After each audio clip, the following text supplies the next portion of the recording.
Happy Divine Mercy Sunday.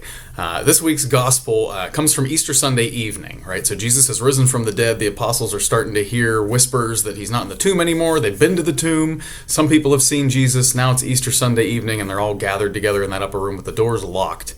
And Jesus shows up in the room.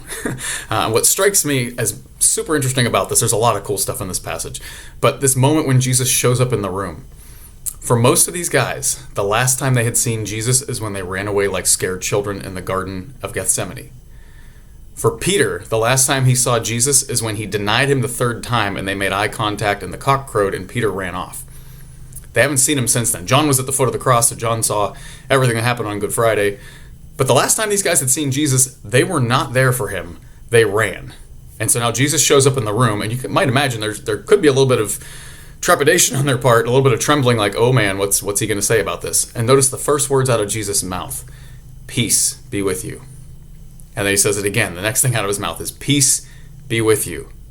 Right? And then he breathes on them and he gives them the Holy Spirit. And he tells them whose sins you forgive are forgiven. These guys who were probably deeply aware of their sin and their failure in this moment receive the ability from Jesus to forgive other people's sins.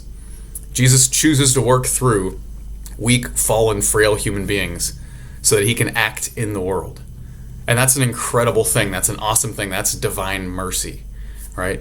And so there's lots of cool stuff happening with Thomas in this passage and lots of other interesting things. But just some food for thought for us as we prepare for this weekend's Mass, or as we reflect on this weekend's Mass. Where are these moments where we let the Lord breathe into our lives and use our weakness and our humanity to serve his greater purposes? Where are these moments where we approach God with fear and trembling and we think, oh no, this is the time he's not going to forgive me, and all he wants to say to us is peace?